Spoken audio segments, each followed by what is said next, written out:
안녕하세요. 고혜주 피팅의 이팀장 김지한입니다. 좋은 건물을 찾는 것도 중요한데 좋은 시공사를 만나는 것도 굉장히 중요하다. 이 부분이 왜 중요한지를 저희가 좀 다뤄보도록 하려고 합니다. 요즘에 뉴스나 매체에서요, 대표님, 좀 경기가 안 좋다 보니 크고 작은 건설사들이 문을 닫고 있고, 근데 이 건설사의 파산이 흔한 건가요? 건설사의 파산 자체는 다른 업종에 비해서는 비율적으로 좀 흔한 거고요. 일반 고객분들이 공사를 하다가 중단이 되고 파산이 되고가 체감될 정도는 아니에요. 시행을 하는 주체가 분양이 잘 안 되면 영향이 고스란히 건설사한테 가요. 발주 구조가 조금 특이한 게 건축이라, 이 건축은 오더를 내리는 사람이 사업성이 떨어지고 분양이 안 되거나 시행사가 망하거나 횡령이 이렇게 하거나 그러면 오롯이 영향을 받는 게 시공사인 거예요. 그러니까 이런 거죠. 여러분이 꼬마 빌딩을 어떤 회사에 맡겼어요. 건설사가 어딘가에 큰 시행사랑 오피스텔 분양하는 건설을 맡았어요. 나는 내 현장에서 공사비 열심히 잘 주고 규정에 맞게 잘했고 업체도 열심히 하려고 했는데 뜻하지 않게 다른 막 큰 현장에서 분양이 잘못되고 뭐가 문제가 돼가지고 부실해졌어요. 그러면 그 영향을 다른 현장의 건물주가 피해를 고스란히 받으실 수도 있는 구조. 이런 구조가 건설 계통에 있을 수 있는 구조예요.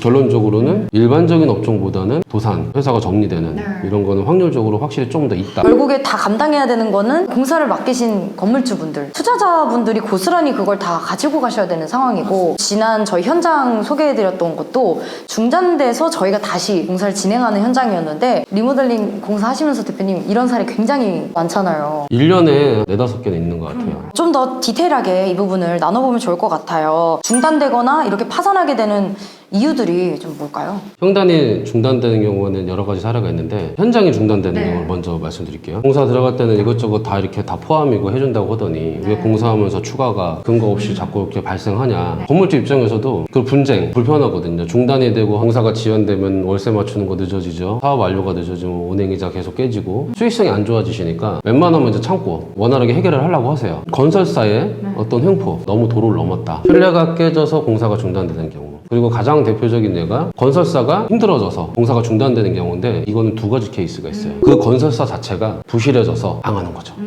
또 하나, 그 건설사가 망하지는 않아요. 근데 해당 현장에 손해를 보게 생긴 거예요. 견적을 잘못 냈던, 본인들이 어떤 원가 관리를 못해서 공사를 잘못했던, 현장 소장이 현장 업무를 수행을 제대로 못했던 특정 현장이 문제가 되는 거예요. 그럼 이제 회사가 전체가 흔들리기 싫으니까 그 특정 현장만 포기하는 거죠. 이것도 되게 나쁜 케이스예요. 그죠. 어쨌든 네네. 투자자님만 손해보는 거잖아요. 맞습니다. 왜냐면은 자기 살겠다고 본인이 견적을 좀 잘못 냈고 원가 관리를 못해서 공사비가 올라가더라도 책임은 져야 되는 거거든요. 잘못했으면. 대부분 건물주가 잘못하는 경우는 없어요. 왜냐면 건물주님은 뭘 모르잖아요. 건물주님의 잘못은 싸다니까 좋다라고 생각하신 게 잘못인 것 뿐이고, 싸게 들어왔는데 그 업체가 공사를 못 맞춰 먹는 거예요. 특정 현장을 손해나는 거를 막으려고 특정 현장을 포기하는 상황, 그리고 회사 자체가 망하는 거. 제가 보기에는 공사가 중단되는 경우는 이렇게 크게 생각하시라고 봅니다. 대표님도 초반에 이 사업을 시작하실 때에는 시행착오를 겪으시느라 적자를 보셨다. 신축은 내역을 뽑아주는 전문 적산 회사도 있고요. 다양하게 있어요. 근데 리모델링은 이제 시장이 형성돼 있지 않으니까 그런 전문 집단도 없고, 저 역시도 초창기 때 시장을 개척하는 입장이었기 때문에 저희가 내역서를 만드는데 저희도 경험이 없어서 내역 누락이 많은 거예요. 내역이 누락이 된 상태에서 뭐 5억이면 마무리가 되는 견적서가 나왔어요. 그리고 계약서가 맺어졌어요. 내역서가 있으니 시공사들이 생각하는 거예요. 만만하게 보고 들어갔는데 뜯고 보니까 이것도 해야 되고 뜯고 보니까 저것도 해야 되네. 공사를 하면서 배우는 거예요, 업체가. 저희도 좀 그런 상황이 있었단 말이죠. 근데 이제 중요한 건 여기서 갈림길에 다니는 거예요. 본인이 내역을 명확히 파악해서 뽑을 수 있는 견적을 뽑을 능력이 부족해서 견적이 누락됐단 말이죠. 근데 계약서상의 내역에는 빠졌어요. 그러면은 이 시공사가 건물주한테 내역 누락됐습니다 라고 돈을 또 추가로 달라고 하는 거죠. 전문가도 내역서를 잘 못 뽑아서 실수한 건데, 일반인이 무슨 능력이 있어서 도장 찍을 때 내역서가 뭐가 빠졌는지 들어갔는지 보냐는 말이죠. 못 본단 말이죠. 그러면 시공사는 서류적인 근거 계약서가 기준이니까 빠졌어요, 이거 마무리 하려면 이거 주셔야 됩니다 라고 가는 거예요. 저희도 그런 상황이 있었단 말이죠. 근데 어떻게 그걸 달라고 그래요? 저희가 능력이 안 돼서 누락을 했는데 서류적으로 유리하니까 법적으로 유리하니까 달라? 안 되는 거죠. 양심 있는 회사들은 그래도 책임지고 마무리하고 손해보고 하다 보면 내가 시행착오가 줄겠지 라는 생각으로 계속 맞닥뜨리고 끝까지 책임을 지든지, 책임을 안 지면 회사가 신뢰가 깨지니까 그 다음 일이 없잖아요. 저희 역시도 그렇게 힘들었던 시기가 있습니다. 어쨌든 그 시행착오를 겪으셔서 누락이나 이런 거 없이 하실 수 있다는 건데, 어쨌든 책임을 지는 시공사냐 책임을 지지 않는 시공사냐의 또 차이 것 같아요. 그럼 똑똑한 시공사를 찾을 수 있어야 될 것 같아요. 네. 시공사가 능력이 있고 정말 견적을 잘 낼 수 있는 그런 솔직한 기업인지를 찾아야 될 것 같은데 이런 시공사를 잘 선택할 수 있는 방법이 좀 있을까요?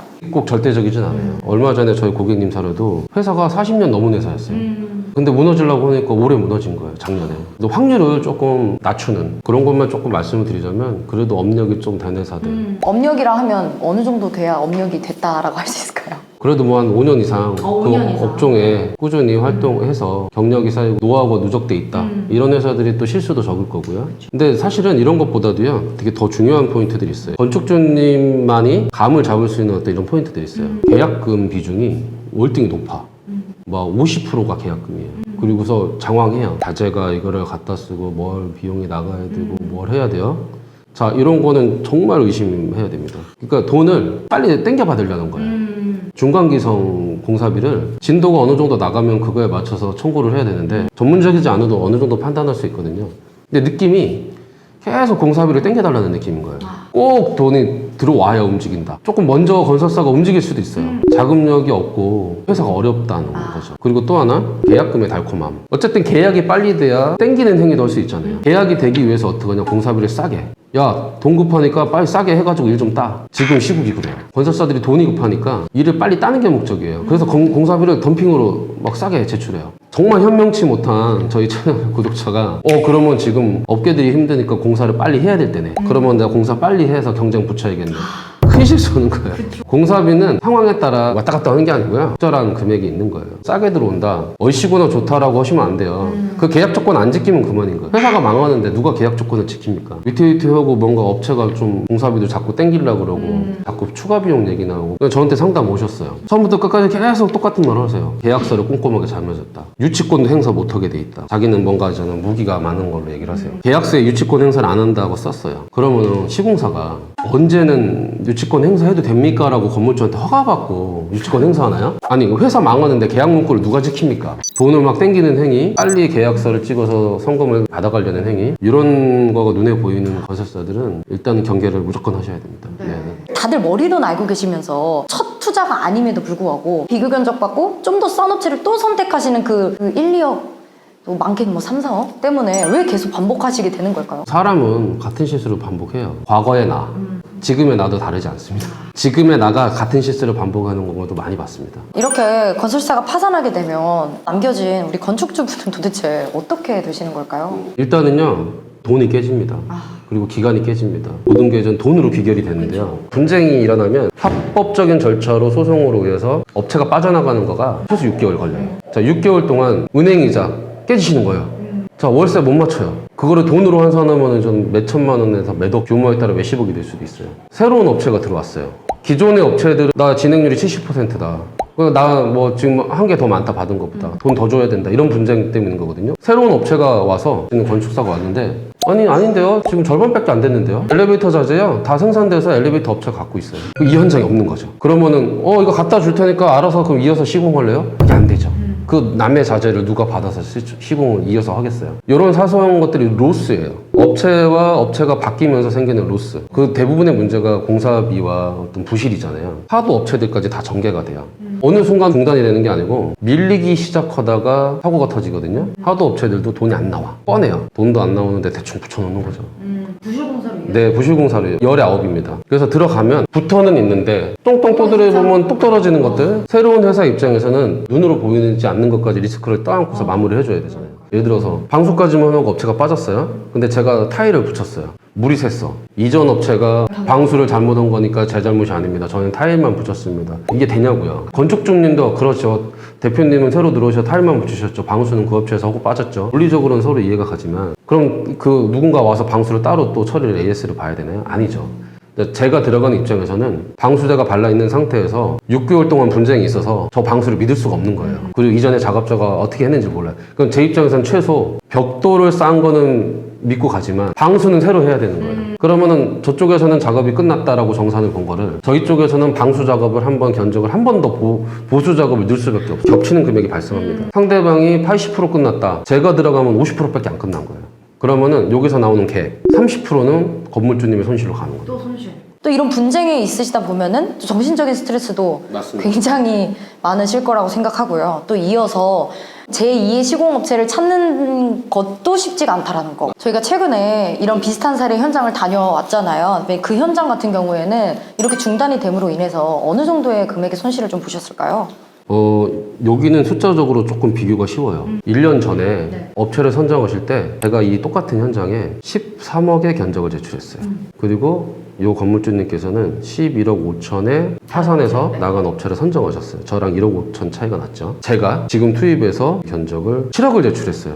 13억이면 끝날 수 있었던 공사를 20억에 끝나는 상황이고요. 이거는 공사 비만입니다. 자, 6개월 동안 중단됐었어요.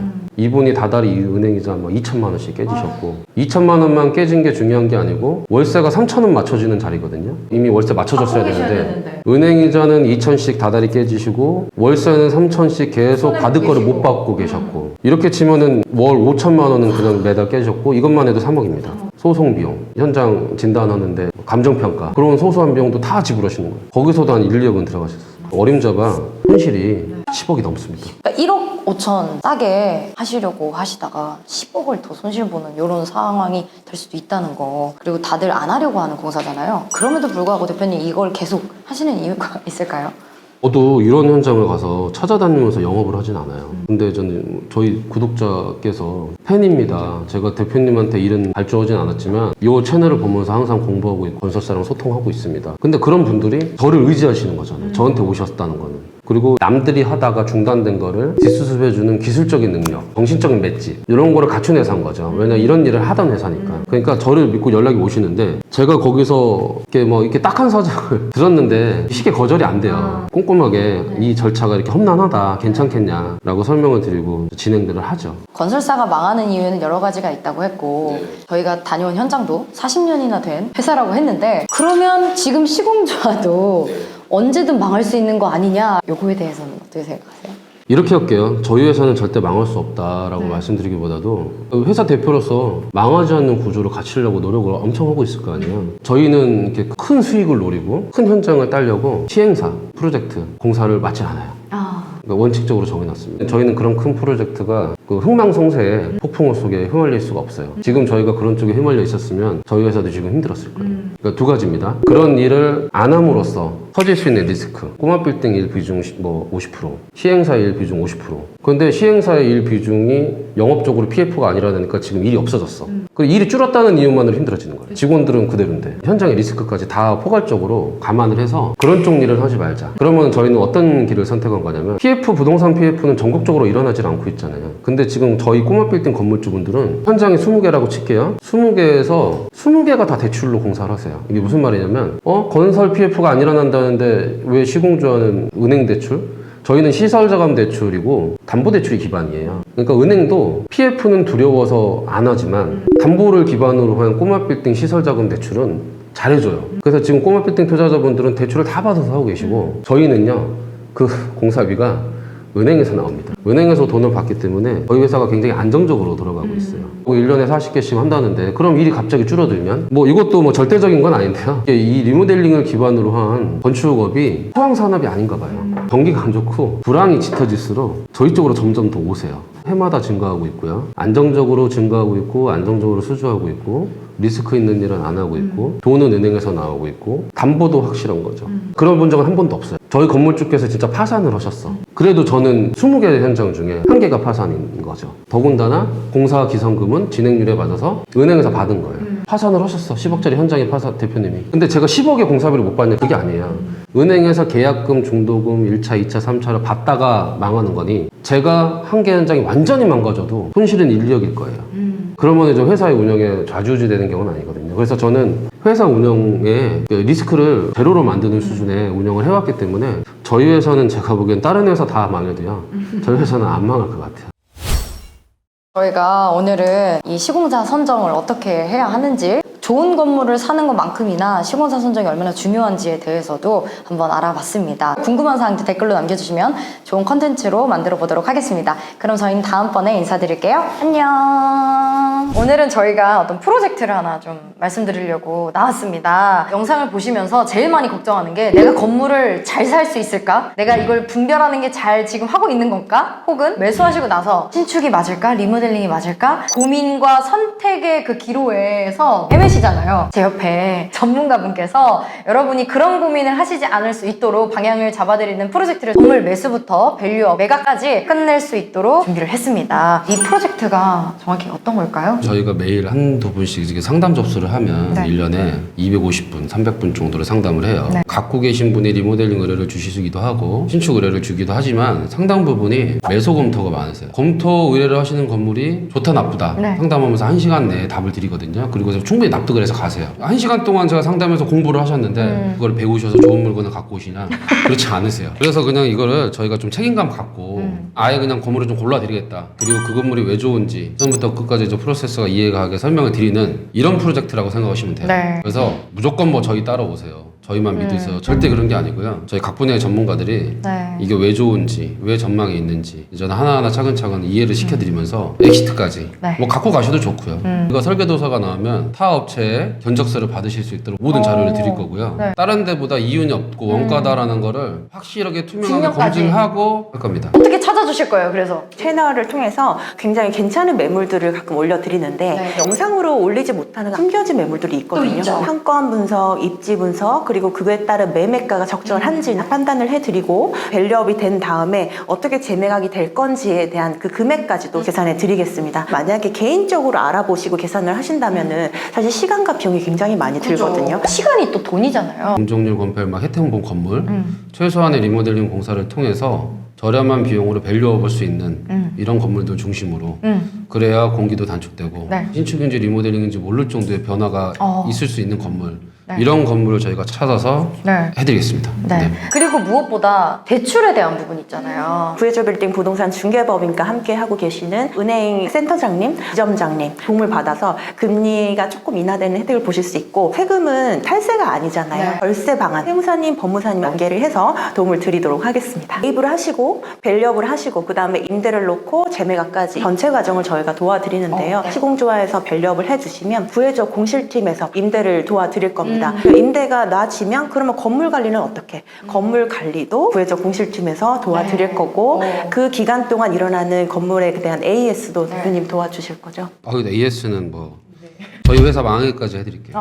이 전까지. 네. 재매각은 이제 구해줘 빌딩 부동산 중개법인에서 도와드리고 마지막으로 이제 양도세가 남아 있잖아요. 네. 구해줘 빌딩에 계시는 세무사님께서 절세할 수 있는 방안을 설명을 해드리고 끝까지 책임져 드리도록 하겠습니다. 아래 번호로 연락 주시면 될 것 같습니다.